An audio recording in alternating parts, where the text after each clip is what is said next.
আৰু বাজিকেল 4:30 আৰু এইটো মই সোমাইছিলোঁ কিবা খাব লাগিছিল 4:30 বাজি কিবা বনাই খাব লৈছোঁ মেগী খাব লৈছোঁ তো মেগী মই অকলে খাওঁ আপোনালোকক কেনেকৈ বনাই দেখাওঁ তো ভিডিঅ'টো আৰম্ভ কৰোঁ ব'লক। এতিয়া মই মেগী বনাবৰ কাৰণে 2 পেকেট মেগী লৈছোঁ, তাৰপিছত জ্বলা, তাৰপিছত পিঁয়াজ লৈছোঁ আধা ফাল এটা সৰু পিঁয়াজৰ আৰু মেগী মছলা লৈ লৈছোঁ। এতিয়া মেগী বনোৱা ষ্টাৰ্ট কৰোঁ। তো ভিডিঅ'টো প্ৰথমতে মই অলপমান তেল দিছোঁ, ৰিফাইন অলপ দিছোঁ, ৰিফাইন দি পেলাই গৰম হ'বলৈ দিছোঁ এইখিনি।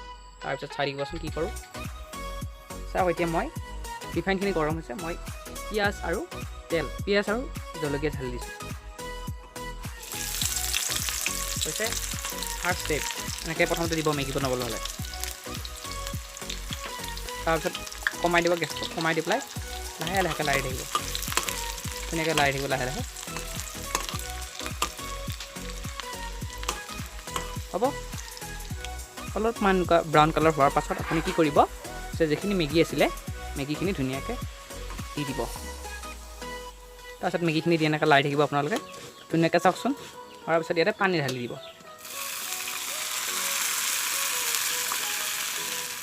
পানী ঢালিব ধুনীয়াকৈ, পানী ঢালি দিব।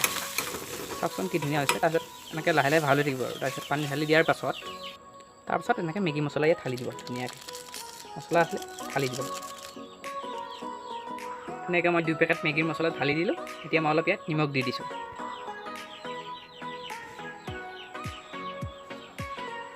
তাৰপিছত পানী দি পেলাই মই ইয়াত ধুনীয়াকৈ উতলিবলৈ দিছোঁ। এতিয়া চাব ধুনীয়াকৈ ঢাকনি মাৰি মই সিজিবলৈ দিছোঁ ধুনীয়াকৈ, 3 মিনিটমান সিজিবলৈ দিম। তাৰপিছত চাবচোন কি ধুনীয়া কালাৰ হ'ব পূৰা। এতিয়া মেগী উতলি আছে, আপোনালোকে চাব। তাৰপিছত মই দেখাই আছোঁ ৰিজাল্টটো কেনেকুৱা হয়। অকল মই ইয়াত অলপমান হৈ গৈছে বাৰু এইখিনি, অলপ পানী ইয়াত গোল নেমু আটি দিছোঁ, টেঙা টেঙা গোন্ধটো আহিব, ভাল লাগিব। টেঙা আটি দিছোঁ, ধুনীয়া লাগিব খাই, হয় নাই? ধুনীয়াকৈ চাই দেখোন হ'ব। এতিয়া মেগী আৰু অলপমান বাকী আছে, সেইখিনি লাৰি ধুনীয়াকৈ চাই দিম। যেতিয়া মেগীখিনি এনেকুৱা থপথপীয়া হ'ব তেতিয়া আপোনালোকে ভাজাটো এৰি দিব। তেতিয়া মই গেছটো অফ কৰি দিছোঁ। অ'কে, তো আমাৰ মেগী ক্লিয়াৰ। অ'কে, তো বন্ধুসকল আমাৰ মেগী হৈ তৈয়াৰ হৈছে, আপোনালোকে চাব।